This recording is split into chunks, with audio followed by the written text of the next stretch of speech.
Praise the Lord.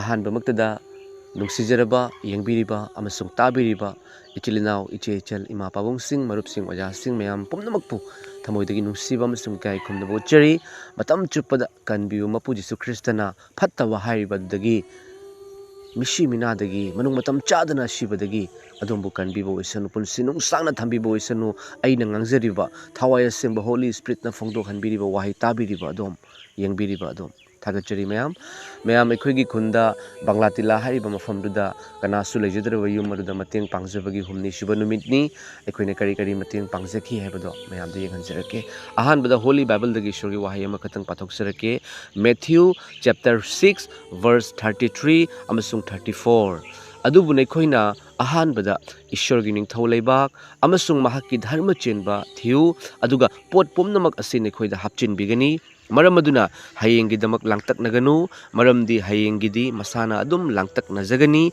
nongmagi awaba duna nongma adugi awokpani amen ahan bada akhoi thigadobase taibang panbagi posak singse akhoi miyobina thi adubu asigi mamangda ahan bada ishorgi ningthau leibak amasung mahakki dharma chenba du thiu mayam aduga pot pomnamak nekhoida hapchin bigani ahan bada Jesu Krista ishorna thabidaklaba machanupa do kanano mahagase karino mahagase mashayani mahakti kanbibagi mapuni amasung ekhoida kanbibase hiram punamak pigani haibneba ekoina ishorbu khangjaraba Jesu Krista bu thajabu matamda pot pomnamak nekhoida hapchin bigani haibasiga mayam A dagi hauraga jet phawbada 1 dagi hauraga 100 phawbada ekoina mathau taba punamak pigani haibni mayam Bible na hai atiyada pariba uchek singbu ishorna pijaba taragadi labukta hauriba tharobu ishorna hinganba taragadi he thajaba watpasa nekhoina nijaba mangonda kayate hena thawaya singba pibigadauba mayam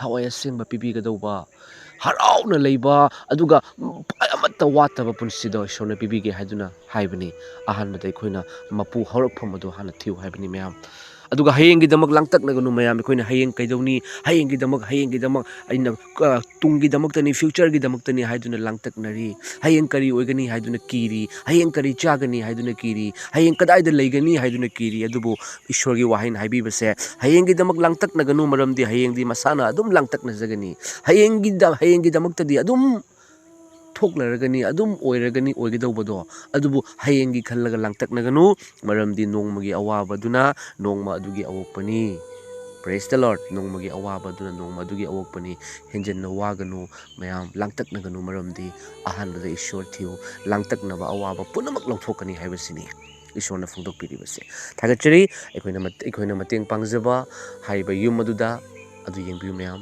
mase nuksijaraba chilinaw iche chalima pabungsing adomgi matengdagi ngam oijabani Jesu Kristana adombu sokpiduna aduga mayam yimung aduda mateng panggadoribase ateisu watli mayam aduga ekhoina pangjabase yum khaktang nataduna magi firoldagi magi thongna thaknabagi cheng hawai na chingba punamaksu mateng pangakpagi maramna aduga magi phamungdusu mayam tie phamungdusu amuk semgadori hojik tin lawgani aduga gidi wa lawgani mayam punamakse tawribani aduna mayamna kanaguma singna nauna lakpiba singna Jesu Krista thajaba singna mateng pangbiramo haibasisu Jesu Krista gi mingda phongdokchari Praise the Lord ekhoina mateng pangjakiba singa do adom yengbiu ishor dagi blessing fangbiu ekhoi nungsiba haibadu thamoida hen lakpa oirasi kokpiba ngamba oisanu aduga adomgi comment sing phongdokpiramo mayam aduga adomna chanbiduna thajaba singna share tawbiramo taidasu khapuna mangna khangba janaba Jesu na kari pami Jesu gi thaba kari no haibado Praise the Lord.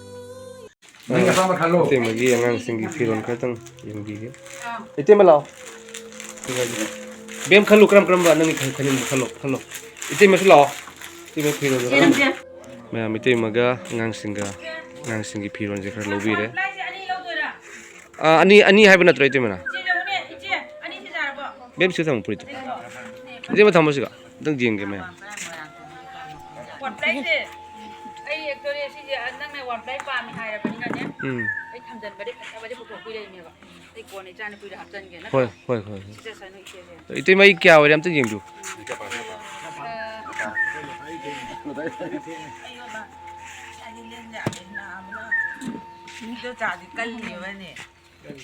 What phone number mobile number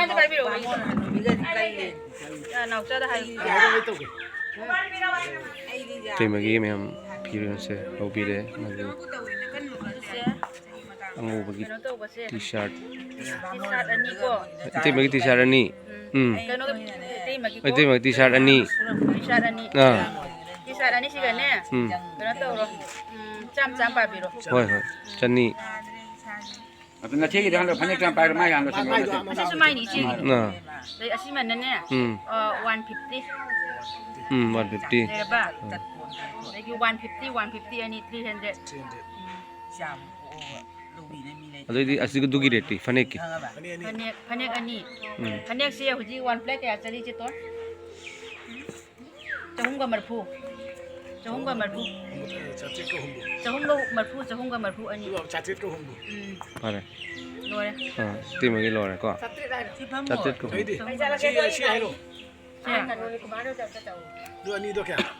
ꯁꯤꯅ ꯔꯥꯍꯨꯜ ꯑꯅꯤ ꯂꯧꯏꯔ ꯑꯃꯇꯪ ꯂꯧꯏꯔ ꯑꯅꯤ ꯌꯦꯜꯂꯣꯗ ꯂꯧꯗ꯭ꯔꯕ ꯑꯗꯨ ꯑꯅꯤꯁꯤꯒꯗꯤ ꯀꯩꯅꯣ ꯇꯧꯔꯣ ꯂꯨꯄꯥ 200 ꯈꯛꯇꯪ ꯁꯥꯕꯤꯔꯣ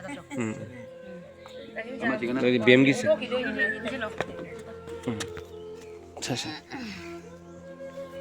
ꯕꯦꯝꯒꯤꯁꯦ ꯁꯤ 150 ꯁꯤꯅ 350 ꯑꯣꯏꯕ꯭ꯔꯥ ꯅꯦꯠꯁꯦ ꯇꯥꯡꯉꯤ ꯑꯁꯤꯒꯤ ꯅꯦꯠꯁꯦ ꯑꯩꯈꯣꯏꯒꯤ ꯍꯥꯏꯗꯤ ꯐꯠꯂꯥꯎ ꯁꯦꯒꯥꯏꯕꯤꯗ ꯅꯠꯇꯦꯕ ꯁꯤ ꯅꯦꯠꯁꯦ ꯑꯐꯕꯤꯅꯦꯕ ꯈꯪꯉꯕ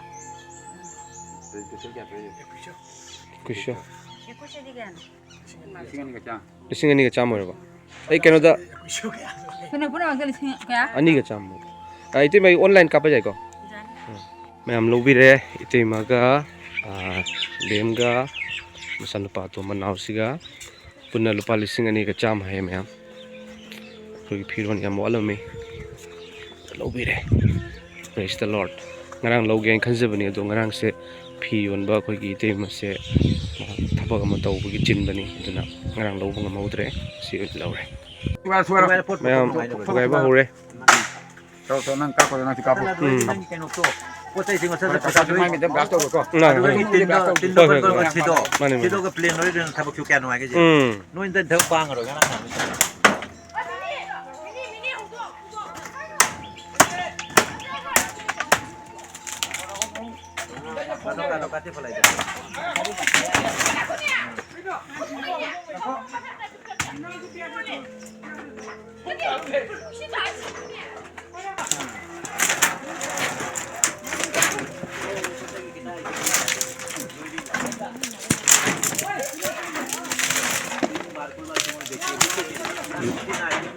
ꯅꯥꯎꯒ ꯏꯇꯩꯃꯒꯁꯦ ꯆꯥꯛ ꯆꯥꯍꯧꯔꯤꯅꯦ ꯑꯌꯨꯛꯀꯤ ꯆꯥꯛ ꯆꯥꯗ꯭ꯔꯤꯌꯦ ꯖꯨꯝꯁꯦ ꯃꯌꯥꯝ ꯀꯤꯟꯊꯗꯧꯔꯦ ꯑꯗꯨꯅ ꯃꯅꯨꯡꯗꯩ ꯄꯣꯠ ꯆꯩꯁꯤꯡꯁꯦ ꯂꯧꯊꯣꯔꯛꯏ ꯖꯨꯝꯕꯤꯒꯁꯦ ꯃꯌꯥꯝ ꯑꯃꯠꯇ ꯌꯥꯔꯝꯗ꯭ꯔꯕꯅꯤ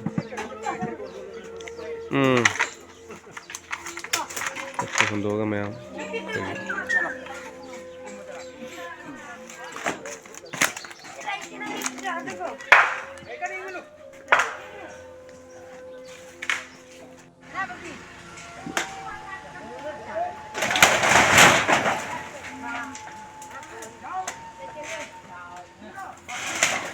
ꯂꯣꯏꯔꯦ ꯃꯌꯥꯝꯁꯦ ꯑꯍꯥꯟꯕ ꯁꯥꯒꯗꯧꯔꯦ ꯌꯨꯝꯁꯦ ꯀꯥꯏꯕꯁꯤꯗ ꯐꯠꯇꯕ ꯄꯨꯝꯅꯃꯛꯁꯨ ꯃꯥꯡꯈꯤꯕ ꯑꯣꯏꯔꯁꯅꯨ ꯆꯠꯈꯤꯕ ꯑꯣꯏꯔꯁꯅꯨ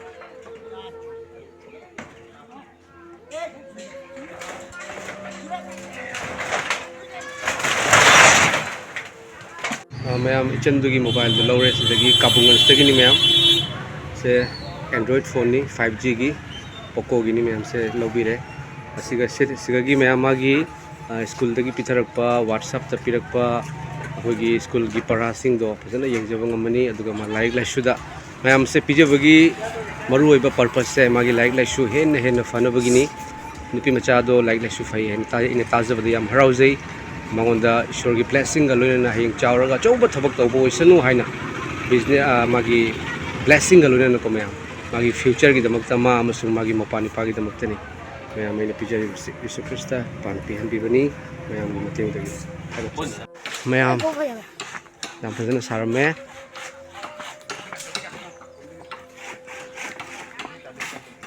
ꯀꯀꯥ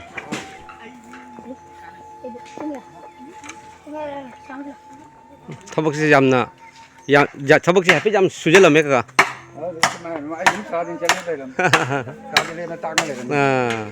ꯌꯥꯝ ꯌꯨꯝꯕꯤꯒꯁꯦ ꯌꯥꯝ ꯐꯖꯅ ꯌꯨꯡꯈ꯭ꯔꯦ ꯑꯗꯣ ꯑꯦꯔꯤꯌꯥꯁꯤꯁꯨ ꯍꯥꯟꯅꯗꯒꯤ ꯌꯥꯝ ꯆꯥꯎꯊꯣꯛꯄꯅꯤ ꯃꯔꯨꯑꯣꯏꯅ ꯑꯩꯈꯣꯏ ꯀꯀꯥꯁꯤꯅ ꯃꯥꯅ ꯃꯦꯟ ꯂꯤꯗ ꯑꯣꯏꯔꯒ ꯇꯧꯕꯤꯕꯅꯤ ꯃꯌꯥꯝ ꯌꯥꯝ ꯐꯖꯅ ꯁꯥꯕꯤꯔꯝꯃꯦ ꯌꯥꯝ ꯊꯥꯒꯠꯆꯔꯤ ꯃꯌꯥꯝ ꯀꯩꯅꯣꯒꯤꯅꯤ Poco C61.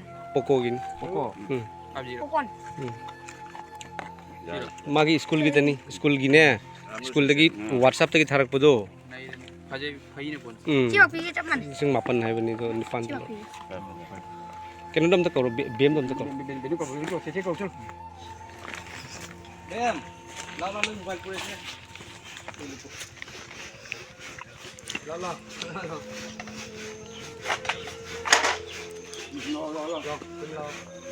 ꯅꯪꯒꯤꯅꯦ ꯀꯀꯥꯅ ꯄꯤꯔꯤꯁꯦ ꯂꯥꯛꯑꯣ ꯅꯪꯒꯤ ꯁ꯭ꯀꯨꯜꯗꯒꯤ ꯑꯣꯖꯥꯅ ꯄꯤꯊꯔꯛꯄꯗꯣ ꯑꯗꯨ ꯐꯖꯅ ꯄꯥꯅꯕ ꯑꯩꯈꯣꯏ ꯃꯦꯟ ꯑꯣꯏꯅꯕꯒꯤꯅꯤ ꯀꯀꯥꯅ ꯄꯤꯔꯤꯁꯦꯀꯣ ꯑꯩ ꯐꯖꯅ ꯍꯥꯟꯅ ꯄꯥꯎ ꯃꯣꯕꯥꯏꯜꯁꯤ ꯎꯗ꯭ꯔ ꯐꯖꯕꯅꯤ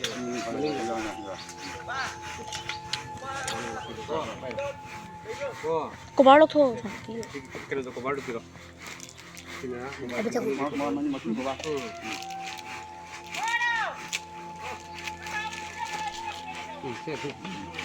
고발이 빨리. 봐봐. 빙지우도 합정 마실 cobar로는. 합든. 얼른 다 그래. 오. 남들. 라니 간. 시기 빙세. 지망한 배야 돼. 봐. Cobar की मनिंग नाटक करो cobar. 고발이 머닝 잡힐 수제. 머닝 잡힌 게 아니라 동안에 산 거야. 동안 산 거.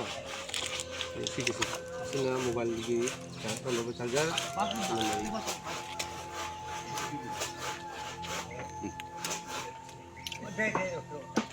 Sini babu ni. Charger sih. sekarang lo jalan ni apa WhatsApp, YouTube, Facebook sini jawab bunga. sim lo ni sim nggak tahu apa ni saya tahu dah Tani. Ko mobile do benjing se mangani kamba Nang isun pada kang dia makan dia. nang big isun tamdo ni mino kuran Mai kan tu em. Mobile isun pada jumda tham. Kana da nan do ta da pesalam. Bawa ke pesalam. like jam pau Jumda pada kan pot khantar betu. kana poti like jam pau ko so mi mo ge ni ko mayam ichandugi damakta Airtel gi sim card amaka aigi mingda aigi Aadhaar card number piraga lobire mayam Wa ma mo de le hori ba. Wa do pora ga hi ki ani ka jumda na. mayam jam phajana jam jangsen su subirame mayam si jeng bi Ai thabak chaka de mo pa na le. moi bana le kaka to bi si jam thaga chari kaka loidi hayeng di kaka tin ma thau tarani Ai yeng che tin ma thau chai. tagadra Tin ma thau chai de wa mo bi su ma thau chai. mobi su thau tai Na phalang si di sin di ja ro. ni jaro han betul Han da si lo ko che wa chang ma lo ro. Wa chang lo ga de tin du ga lo ro. Tin du di nang pung ya lak te ba na lo. ai pung ni pang dulan Lo du ga ka ka cha la lo. oh lores ado moi horen dang tum bodi kai tum ngani Mo che ma la se to ai ai mo gi sang go da mang go do su ma di ba. oh Tan da ma pai jani ka jani moi nungai to mo mang go tu ma ba. moi mang tum su jabni moi siram tum ka tarlo sing jagadra jani Wa ada ma thol tu nya dia ma angang hu ani ko ma ma dia mo tu je mang go de ming de. hoi di nungai na jam phare ba ka jam phare na mayam jing biu sigi wa se kui na chatoi chahi manga Chai ani hum di ta cha. Chai ani hum di ta to. chatrom ni ka Chane bi ngata ne. chani bi tani hanagi kaka hanagi jumgi area do sai butani le Ah cha chi butan. si butan le mayam jing se kyam sangdori no se Kudu mari kudu manga tok sang do ya. Kudu manga tok sang. mayam jam phajare mayam da matek dum ji khanjara ke makha ta basing to masigi oina di thabak su losale mayam thabak su ba mi sing mi mari jal pa lising amaga chatruk pi khre thagachari mayam itima ngasai ina lebi ba frito hayeng di dolit laga leramuko